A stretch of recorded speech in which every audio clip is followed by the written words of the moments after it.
The Art of Being Ruled. Wyndham Lewis. Original publication 1926. 1989 edition. Narrated by Skeptical Waves.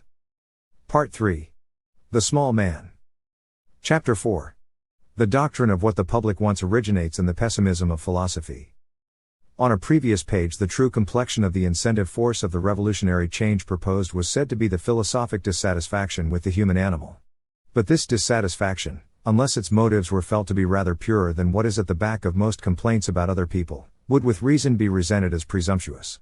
Certainly, if the average stockbroker complained of the shortcomings, on grounds of insensitiveness of an intellectual or moral nature, of the plain man would be fully justified in retorting that this censorious financier should examine the beam in his own eye first.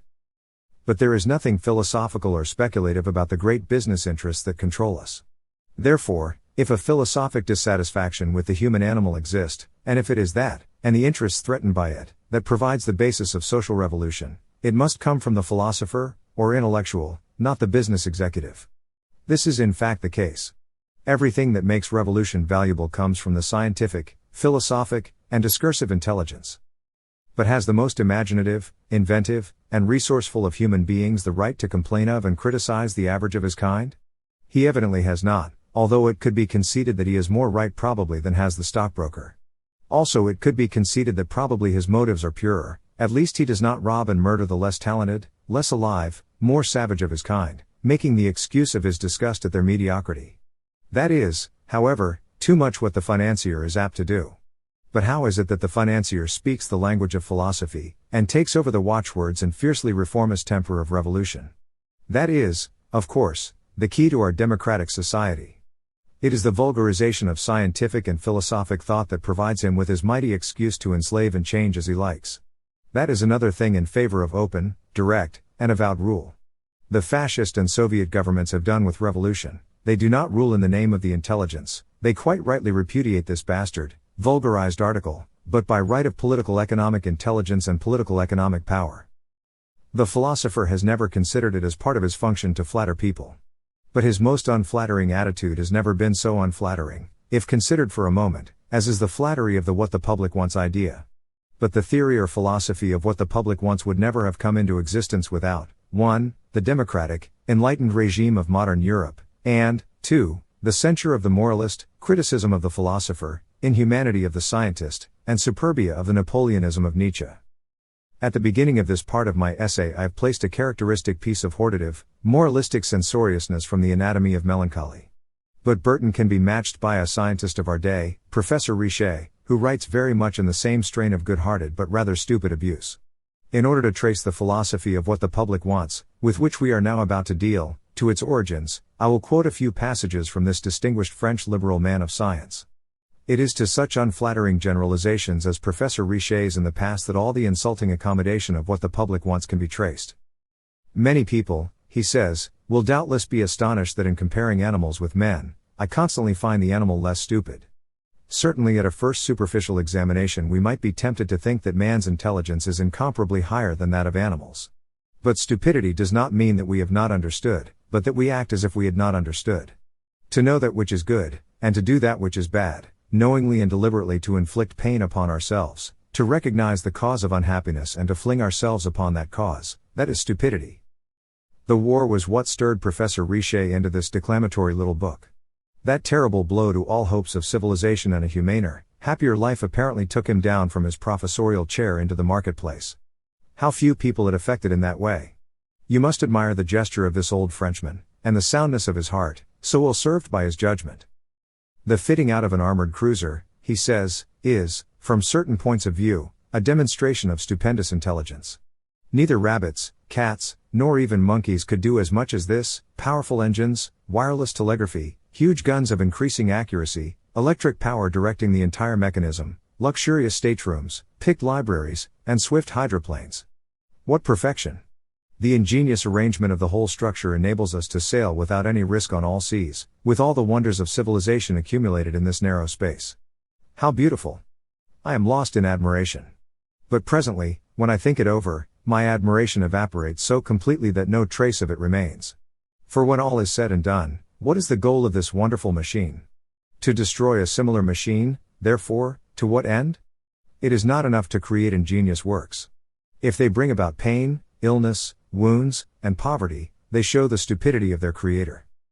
Aviation is a very fine thing, a decisive victory over gravity, that relentless gravity which seemed destined to keep us tied to earth until the end of time, and I give it due reverence.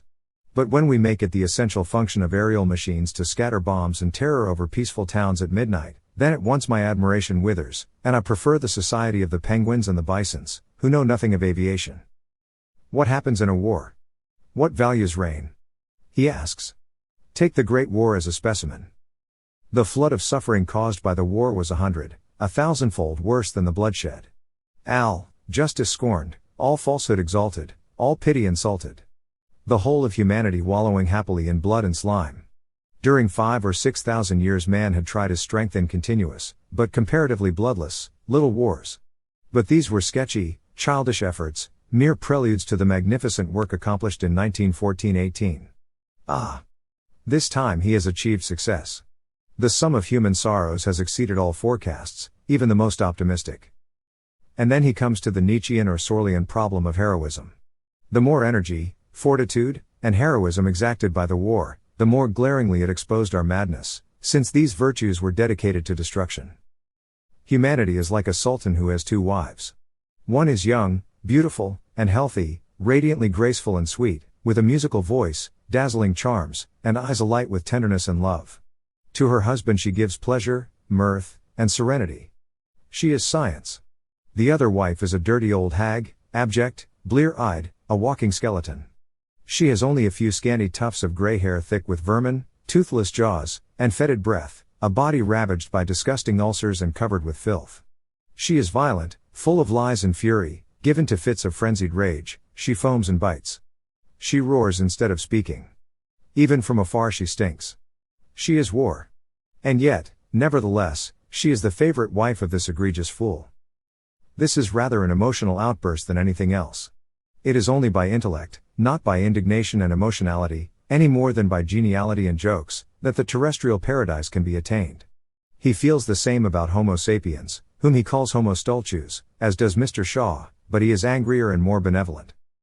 In the rather unfortunate Sultan simile, after reading which any woman's mind would be adversely affected, he places mankind in the position of an all-powerful potentate, able to embrace either the paradises of science or the loathsomeness of war. Was an image ever less accurate? And of that particular sort of emotional inaccuracy that does far more harm than good to the cause it espouses. To picture mankind, the poilu, the Tommy, the pickelhauber, etc., rushing willfully on war from sheer love of war, and hatred of the fleshpots of peaceful life they left behind, is so ridiculous that even the goodness of Professor Richet's intentions do not excuse it. In an earlier page he referred to the asset side of war. Undeniably, he said, war brings great happiness to some men, and he indicated the armament manufacturers and war profiteers. But do these people wait, patiently and without interference, for such lucky accidents as wars to occur? The falsity of the mankind the Sultan notion is patent. Mankind is, alas, as helpless as the animals, as the professor's penguins or bisons, and therefore is amenable to the excuses provided for the animals on the score of ignorance. It is the abstraction mankind, the Homo stultus or the Homo sapiens, when there are men who gain and men who lose by everything that occurs, when what is one man's food is another man's poison, and what it is foolish for one man to engage in it is wise for another, that makes such nonsense of this book of Professor Richet's. It is a myth like Homme éclairé that trips up his reason, and uses up his emotion in vain. Why all this anger and indignation, then, with mankind, or with men in general? They are helpless, but they do not mind dying very much, in a state of nature, as Professor Perry and others have pointed out, and as the Aborigine shows, they are not very violent or given to war. They are rather quiet and reasonable animals than otherwise, though of course superstitious, and addicted to the use of feathers, which Professor Richet finds very ridiculous. To describe the carnage of the war as willed by the majority of men, in some sadistic excess, is so stupid that it is almost too stupid. If you tickle the sole of the foot of a sane man he temporarily loses his reason. When excited, confused, worked up, drugged, and shrieked at by the magnate in his press for a few weeks, mankind, Homo stultus, becomes ferocious, that is all. Mankind is part of the machinery of the democratic flattery of democracy. Democracy is to blame for the war, also for Professor Richet and his inability to understand the war. Everything that abstraction mankind is made to do himself he is, since he democratically rules himself, does he not? Responsible for, it is lie who has willed it. So now. You've been and gone and killed 15 million of yourself, have you? The profiteer might have asked him in 1918. Well, you are a silly fellow. Still, you would do it, you bloodthirsty, homicidal devil. I can't stop you. There's no holding you in when you see red, is there? Ah, well. You rule yourself, thank goodness for that, or you might start blaming me for it. But I suppose after all a bit of a scrap does you no harm occasionally. Boys will be boys. I'm glad I'm not your father. I shouldn't like to be responsible for such a high-spirited, fiery, tigerish devil as you. Straight I wouldn't.